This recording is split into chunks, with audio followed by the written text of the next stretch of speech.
कौन सा ऐसा टॉपिक जो सबसे ज्यादा बार रिपीटेड है, जो जितना रिपीटेड है वो उसी के आने के चांसेस ज्यादा है, 3 मार्क्स और 5 मार्क्स में। तो पहले पीवाईक्यू में आप 3 मार्क्स से करना, फिर 5 मार्क्स से करना, और पीवाईक्यू से करते करते आपको साथ में नोट्स बनाते आना। हेलो गाइस, मैं प्रियांश गौतम आप सभी का बहुत बहुत वेलकम करता हूं आज के वीडियो में। सिर्फ 80 डेज हमारे पास रह गए हैं यार। 80 डेज के बाद असली युद्ध शुरू हो जाएगा मैदान में, वो है बोर्ड एग्जाम, है ना। 80 डेज बाद जस्ट बोर्ड एग्जाम ऑलमोस्ट आने वाला है। अगर आप अभी से काउंट करोगे फरवरी से अप्रैल तक, तो उसके बीच में आपको 80 डेज का पूरा समझ में आएगा, नजर आएगा गैप। तो 80 डेज हमारे पास बचे हुए हैं। अब इसी में हमको देखना है कि हमको कैसे तैयारी करनी है। बहुत प्रॉब्लम्स आपको इस समय आ रही होंगी। स्टूडेंट्स अक्सर ये प्रॉब्लम फेस करते हैं, कहीं प्री बोर्ड अच्छा नहीं गया, कहीं प्री बोर्ड बेकार हो गया, और अटेंडेंस की प्रॉब्लम आ रही है, स्कूल में बहुत प्रेशर हो रहा है, सेल्फ स्टडी नहीं हो पा रही है, टाइम मैनेज नहीं हो रहा है, टाइम टेबल बन रहा है लेकिन फॉलो नहीं हो रहा है, बहुत प्रॉब्लम आती है अक्सर। ठीक है, तो सब सॉर्ट आउट करेंगे आज की वीडियो में अपन।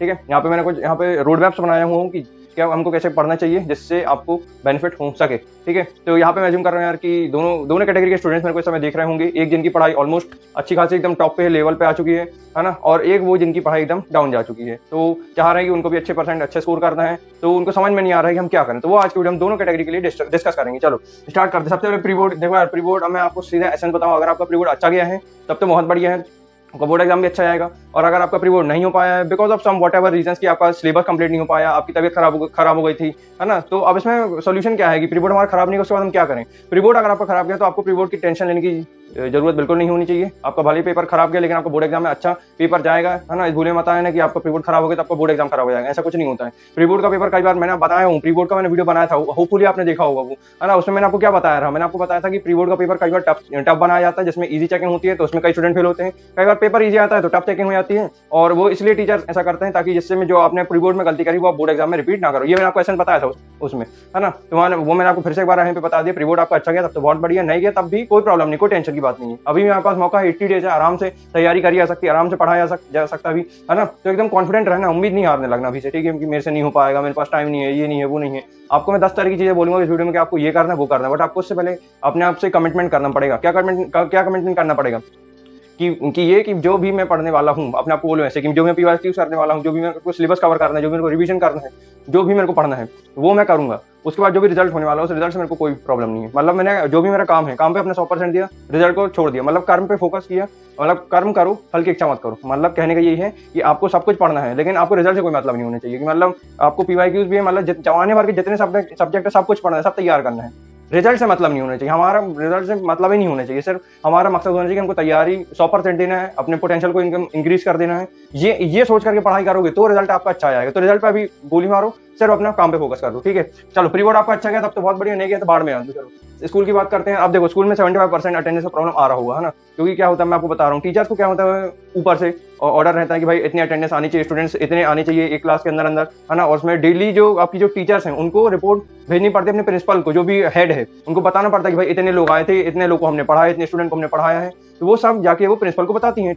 देखो यार, अगर आपको टीचर्स बोलते हैं कि अटेंडेंस अगर आपकी 75% नहीं होगी तो आपको बोर्ड एग्जाम देने नहीं मिलेगा, ऐसा कुछ नहीं होगा। आपको बोर्ड एग्जाम सब देने मिलेगा, कोई ऐसी प्रॉब्लम नहीं आएगी, मैं बता रहा हूँ। अब देखो स्कूल से अब 2 तरीके से सीख सकते हो ना। अब कैसे पढ़ें, एक तो स्कूल से आप जा रहे होगे तो आपको उसी से आप जो पढ़ा रही होंगे टीचर्स, उसी आप नोट्स बना रहे हो, उसी से अपना रिवीजन कर रहे हो। एक तरीका तो ये पढ़ने का, है ना। और दूसरा तरीका सेल्फ स्टडी। अब मान लो आपको स्कूल से समझ में नहीं आ रहा, आपको कुछ नहीं समझ में आ रहा कि मैथ्स कैसे पढ़ा रहे, फिजिक्स केमिस्ट्री साइंस कैसे समझा रहे, कुछ आपको समझ में नहीं आ रहा, क्लियर नहीं हो रहा है, तब आपको स्कूल जाना बंद कर देना पड़ेगा, है ना। मतलब जो भी अटेंडेंस है सब बाहर में आना, अटेंडेंस से कोई मतलब नहीं है ना। अटेंडेंस की प्रॉब्लम मत लो, बिल्कुल कोई जरूरत नहीं है। अटेंडेंस सब लास्ट में सब टीचर मैनेज करते हैं, आपको अटेंडेंस की प्रॉब्लम नहीं होनी चाहिए। अटेंडेंस बेसिकली उन लोग को ज्यादा क्या बोलते हैं टीचर फोकस करते हैं जो अच्छा परफॉर्म नहीं कर पाते हैं। मान लो प्री बोर्ड में आपके अच्छे नंबर है तब आपको अटेंडेंस के लिए इतना फोर्स नहीं करेंगे मैडम। और यही अगर आपका प्री बोर्ड खराब होता है और फिर भी आप नहीं आ रहे हो तो अटेंडेंस के लिए बोलेंगे भाई आप अच्छा मार्क्स भी नहीं ला रहे हो, आप घर में भी बैठे हुए हो, पढ़ भी नहीं रहे हो, तो प्रेशर करेंगे, प्रेशर क्रिएट करेंगे भाई आप डेली स्कूल आओ, डेली पढ़ो,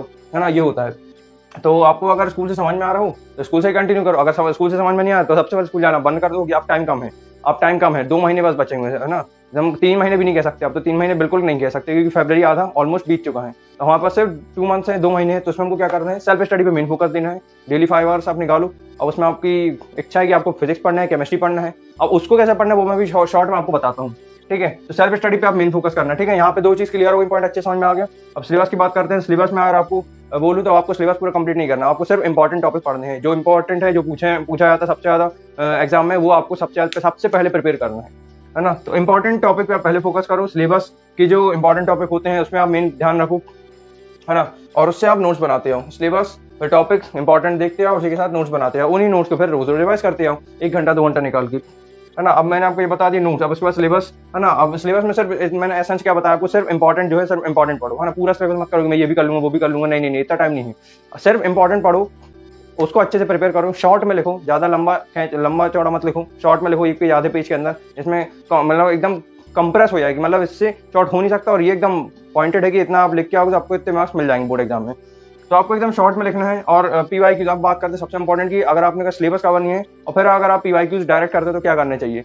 एक सिनेरियो ये है यार कि जिस स्टूडेंट का सिलेबस कवर हो चुका है उसको प्रीवियस ईयर क्वेश्चन आप करने चाहिए। एक बार में कभी प्रीवियस ईयर क्वेश्चन सॉल्व नहीं होते हैं, एटलीस्ट आप 2 से 3 बार को सॉल्व करो, या मैक्सिमम 5 से 6 बार, समझ पा रहे हो।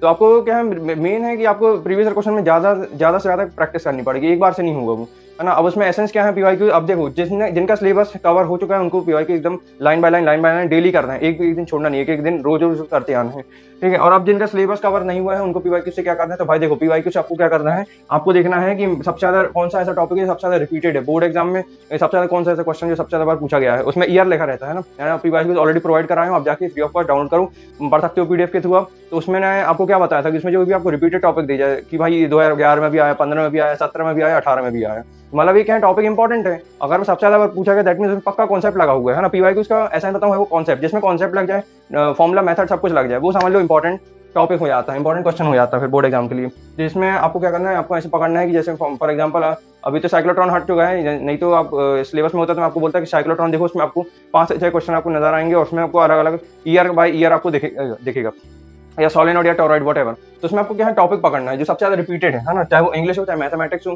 चाहे कोई भी आप कर रहे हो क्वेश्चन फिजिक्स या केमिस्ट्री, उसमें आपको देखना है कि कौन सा ऐसा टॉपिक जो सबसे ज्यादा बार रिपीटेड है, जो जितना रिपीटेड है उसी के आने के चांसेस ज्यादा है, 3 मार्क्स और 5 मार्क्स में। तो पहले पीवाई क्यू से आप 3 मार्क्स से करना, फिर 5 मार्क्स से करना, और पीवाई क्यू से करते करते आपको साथ में नोट्स बनाते आना, है ना। खाली ये नहीं कि आपने एक बार रफ में करके छोड़ दिया, नहीं, एक ऐसी आपने कॉपी बनाई शॉर्ट में जिसमें आपने उन्हीं पीवाई क्यूज को देखा, समझा, हाँ ये टॉपिक इंपॉर्टेंट है, रिपीटेड है, उसी को उठा के लिख दिया अपनी कॉपी पे, और वही डेली आप रिवाइज करते आ रहे हो, है ना। तो आपने एक बार के नहीं हुआ, दूसरी बार के नहीं हुआ, तीसरी बार से अब वो सॉल्व होना स्टार्ट हो जाएगा, ठीक है ना। तो आपको अपने तरफ से पूरे 100% देना है तैयारी में, उसके बाद रिजल्ट से मतलब नहीं होना चाहिए, है ना। पीवाई क्यूज करो, नोट्स बनाओ, सिलेबस करो, उसके बाद रिजल्ट क्या तेल लेने ठीक है। तो मैं आपको अच्छे से बता दिया है, बहुत अच्छे से बताया हूँ। प्रैक्टिस अब आपको करनी पड़ेगी, 3 बार कम से कम करना।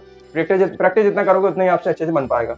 तो जितना आप रिपीटेड टॉपिक्स करते हो, नोट्स बनाते हो, टॉपिक्स IMP देखते हो, सिलेबस इस तरीके से आप खत्म करते हो, तो आई होप कि आपको जल्दी खत्म होगा, है ना। पीवाई मैं ऑलरेडी प्रोवाइड करा चुका हूँ, डाउनलोड कर सकते हो आपको, ठीक है। मैंने बता दिया कि फिर बोर्ड अगर आपको अच्छा नहीं गया है बिल्कुल टेंशन मत लेना है, और अच्छा आपका बोर्ड एग्जाम अच्छा जाएगा, आप अच्छा करके आओगे, है ना, बढ़िया फोड़ के आओगे।